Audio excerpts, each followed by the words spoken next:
तो हेलो मेरे प्यारे भाइयों, क्या हाल चाल। आज हम पढ़ने वाले हैं वैद्युत विभव चैप्टर के न्यूमेरिकल। इसके पहले वाले लेक्चर में हमने आपको क्वेश्चन नंबर 38 तक के न्यूमेरिकल सॉल्व करा दिए थे। आज के इस लेक्चर में हम क्वेश्चन नंबर 39 से लेकर आगे के न्यूमेरिकल को सॉल्व करेंगे। अगर आपको वीडियो अच्छी लगेगी, आप वीडियो से कुछ सीखेंगे, तो आप वीडियो को लाइक करेंगे, अपने दोस्तों से शेयर करेंगे। चलिए आज का वीडियो स्टार्ट करते हैं क्वेश्चन नंबर 39 से। आपके स्क्रीन पर दिख रहा होगा और रफ कॉपी लेकर बैठो, ठीक है, और इसको नोट करो और सॉल्व करो, नहीं तो फिर क्या होगा, क्वेश्चन भी आपको आएंगे नहीं भाई, ठीक है। क्योंकि क्वेश्चन लगाने से आते हैं, देखने से कुछ नहीं आता। देखने से सिर्फ कहते नहीं, देखने से कहाँ मिलते हैं, सोचने से कहाँ मिलते हैं तमन्नाओं के शहर। चलने की जिद भी ज़रूरी है मंजिलों के लिए, ठीक है। तो पहले अगर आपको क्वेश्चन अगर आप क्वेश्चन को लगाएंगे तभी आपको क्वेश्चन आएगा, ठीक है। देखो आकर क्वेश्चन दिख रहा है आपको, क्वेश्चन नंबर हमारा 39 क्या बोला है।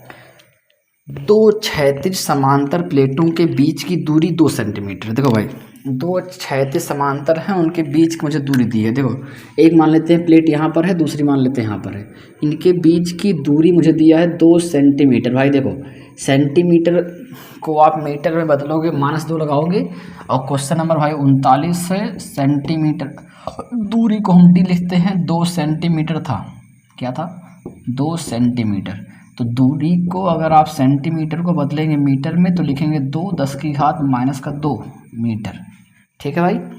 अब कह रहा है इनके बीच विभवांतर मुझे भी दिया है, इनके बीच का विभवांतर दिया है 120 वोल्ट, ठीक भाई। देखो अब पूछा है कि प्लेटों के बीच वैद्युत क्षेत्र, पहला वाला पूछा है प्लेटों के बीच वैद्युत क्षेत्र। वैद्युत क्षेत्र को हम ई से लिखते हैं, तो पहला मुझे ई निकालना है। फिर पूछा है प्लेटों के बीच, दूसरे वाले में बीच से गुजरने वाले इलेक्ट्रॉनों पर वैद्युत बल, यानी मुझे निकालना है इलेक्ट्रॉनों पर वैद्युत बल, यानी आपको एफ निकालना है, ठीक है।